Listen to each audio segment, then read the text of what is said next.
Hello everyone, and happy Halloween!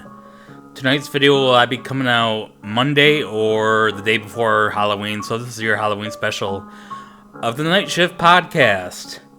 And before, in our Night Shift Podcast videos, I talked about the most haunted doll of all time, which was Robert the Doll. Even according to famous YouTube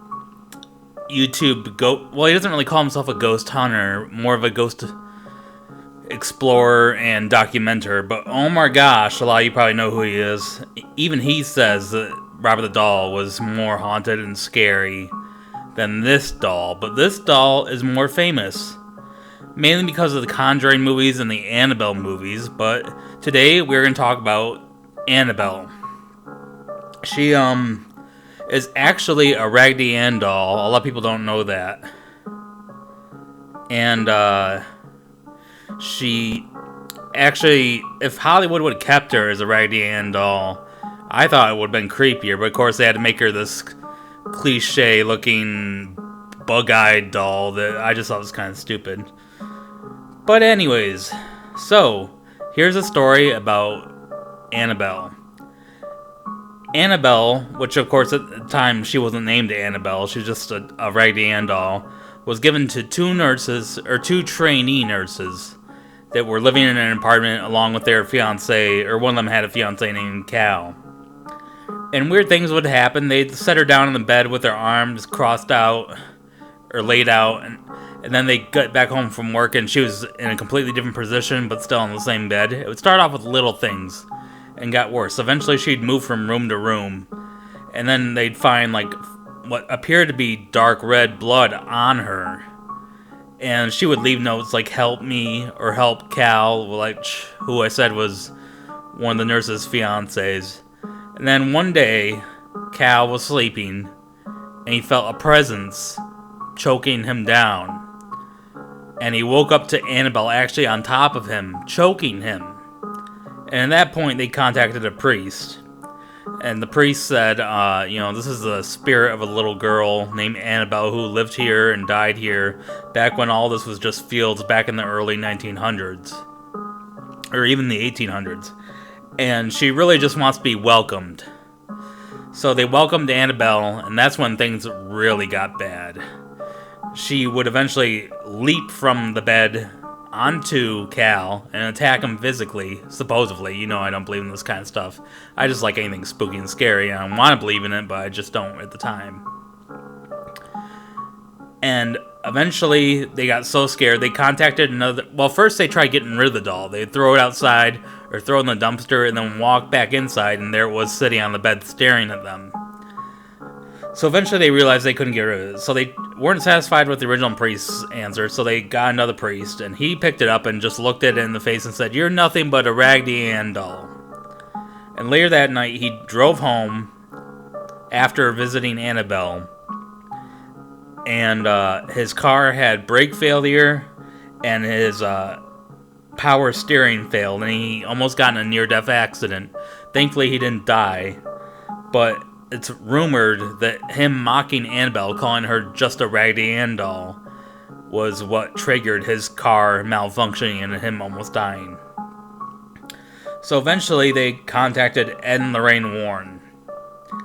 And they said this is not a little girl named Anabelle who possessed this doll. This is a demon. And they took Anabelle and they brought her to their house, where she would eventually, things started off small again, but eventually got bigger. She'd move from room to room when nobody was looking. Eventually, she was seen levitating off the ground, and they eventually realized this was a powerful demon. So they exorcised it, and they almost died, bringing it home from when the original owners owned it. They almost died in their car. Their car started to malfunction, and Ed was driving. Lorraine threw holy water onto it, and as soon as they threw holy water onto the doll, the car started working again. And like I said, when they got it home, it started levitating and doing weird things. And now they keep it at the Ed and Lorraine Museum in Monroe, Connecticut, where they keep lots of haunted and cursed and possessed objects. It's like a little mini museum. They even do tours there of possessed, haunted, cursed objects. And Anabelle is supposedly the most evil object in there. It is the most haunted object, and it's in a locked glass case with a sign that says positively do not open.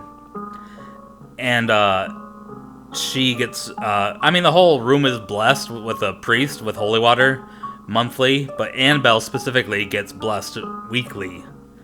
And it's a rumor that, if you were to take her out of the case, the whole manifestation thing would happen again. So yeah, their museum is in Monroe, Connecticut. And yeah, she personally, I'd like to go there and investigate Anabelle. You know me, I don't believe in this kind of stuff. I would rip the doll out of the case and piss on it and nothing would happen to me. It'd be weird if something did happen to me though afterwards. But anyways, yeah, so Anabelle was originally a Raggedy Ann doll, and she made it famous in the Conjuring movies and the Annabelle movies. They obviously try to make her look creepier. I thought if they would have just kept it as a Raggedy Ann doll and maybe add some stains on her face like she's been locked away in a moldy closet for a while, that would have been creepier.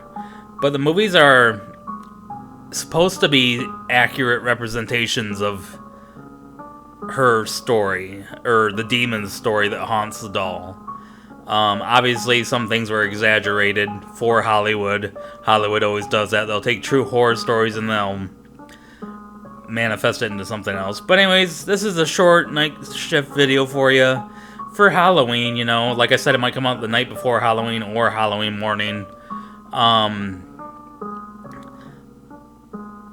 As I mentioned in the last video, Scruffy Links and I are no longer friends. I'm not going to point blame at anyone. So for a while, the channel might be just me. Maybe if the channel picks up and starts getting more subscribers on a regular basis, I might refriend Scruffy Links, because it's just not the same doing it without him, really, honestly. So if you want to see Scruffy Links again, start subscribing. Damn it. And we got some Urbex videos coming up for you. I changed the settings on my camera that I record with, and with the video editing software. So now